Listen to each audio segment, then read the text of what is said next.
नमस्कार, प्रभा साक्षी के शंख ध्वनि कार्यक्रम में आप सभी का स्वागत है। मैं आपके साथ अर्चना द्विवेदी। आज के इस वीडियो में हम जानेंगे कि दुर्गा की उपासना के महापर्व नवरात्रि का महत्व क्या है, नवरात्रि में कलश स्थापना कैसे करते हैं, हर नवरात्रि देवी माँ अलग अलग वाहन से आती हैं और जाती हैं, इसका क्या मतलब और महत्व होता है, और नवरात्रि के दिनों में किन किन बातों का ध्यान रखना चाहिए। लेकिन इन सभी जानकारियों से पहले अगर आपने हमारा चैनल अब तक सब्सक्राइब नहीं किया है तो ज़रूर कर लें, और वीडियो पसंद आए तो लाइक और शेयर करना ना भूलें। चैत्र नवरात्रि तिथि तथा महत्व। नवरात्रि में 9 दिनों तक माँ दुर्गा के 9 रूपों की पूजा की जाती है। वैसे तो नवरात्रि साल भर में 4 बार आती है, पहली चैत्र नवरात्रि, दूसरी शारदीय नवरात्रि, इसके अलावा 2 गुप्त नवरात्रि भी होती हैं। लेकिन शास्त्रों के अनुसार चैत्र नवरात्रि और शारदीय नवरात्रि को विशेष महत्व दिया गया है। चैत्र नवरात्रि की शुरुआत चैत्र मास के शुक्ल पक्ष की प्रतिपदा तिथि को मनाई जाती है। शास्त्रों के अनुसार नवरात्रि के 9 दिनों में माँ दुर्गा के 9 रूपों की पूजा करने से विशेष लाभ होता है। नवरात्रि में जप तप और पूजा आराधना करने से माता भक्तों पर प्रसन्न होती हैं और उन्हें सुख वैभव का आशीर्वाद देती हैं। इस बार चैत्र नवरात्रि 2 अप्रैल 2022 से आरंभ हो रहे हैं, जो कि 11 अप्रैल को समाप्त होंगे। यह 9 दिनों की नवरात्रि है। 9 दिनों की नवरात्रि को शुभ माना जाता है। जब नवरात्रि 10 दिन की होती है तो वह विशेष होती है, और 8 दिनों की नवरात्रि को अशुभ संकेतों वाला माना जाता है। अब जानते हैं नवरात्र पर घट स्थापना एवं पूजा विधि क्या होती है। घट स्थापना का शुभ मुहूर्त 2 अप्रैल को सुबह 6:10 से लेकर 8:11 तक है। घट स्थापना करने से पहले मंदिर को गंगा जल से साफ किया जाता है। कलश से 7 तरह की मिट्टी, सुपारी और मुद्रा रखी जाती है। इसके अलावा आम के 5 या फिर 7 पत्तों से कलश को सजाया जाता है। कलश के बीच में नारियल को लाल चुनरी में लपेट कर रखा जाता है। कलश के नीचे जौ बोए जाते हैं।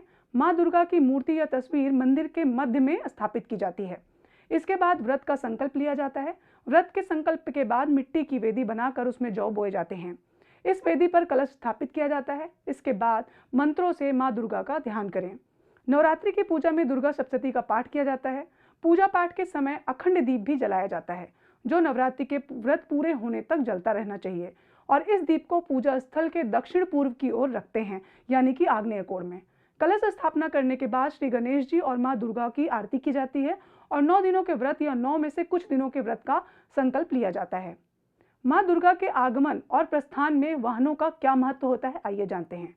हिंदू धर्म में यूं तो देवी माँ को हमेशा शेर पर ही सवार देखा गया है, लेकिन नवरात्र के मौके पर माँ अलग अलग वाहन पर सवार होकर धरती पर आती हैं। माँ के आगमन के वाहन हैं डोली, नाव, घोड़ा और हाथी। माँ दुर्गा के प्रस्थान के वाहन हैं भैंसा, मुर्गा, हाथी और मनुष्य। इस बार माँ अम्बे घोड़े पर सवार होकर आ रही हैं। हिंदू शास्त्र में माँ जगदम्बे के हर वाहन का अलग अलग महत्व बताया गया है। साल में 2 बार आने वाले नवरात्र में हर बार माँ नए वाहन पर धरती पर आगमन करती हैं, और नए वाहन पर ही धरती से देवलोक को प्रस्थान करती हैं। इन वाहनों का देश, दुनिया और धरती पर बड़ा असर पड़ता है। चलिए जानते हैं माँ के वाहन क्या हैं और इनका देश दुनिया में से क्या संबंध है। अगर नवरात्र सोमवार या रविवार से शुरू हो रहे हैं तो माँ का वाहन हाथी होता है। जब देवी हाथी पर सवार होकर आती हैं तो पानी ज्यादा बरसता है।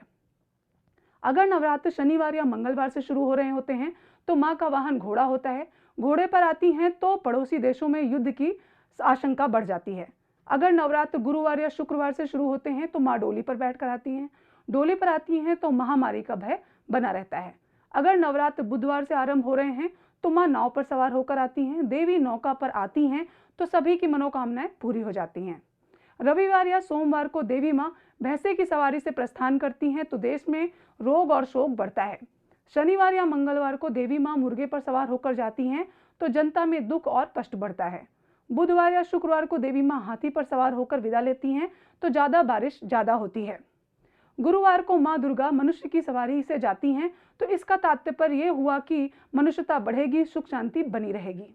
उम्मीद है आपको जानकारी पसंद आई होगी। अगले सप्ताह फिर से मुलाकात होगी, तब तक के लिए धन्यवाद। अगर आप भी लेना चाहते हैं देश दुनिया की तमाम जानकारी तो आज ही सब्सक्राइब करें हमारे चैनल को। साथ ही नीचे दिए बेल आइकन को जरूर दबाएं ताकि हर अपडेट आप तक पहुंच सके।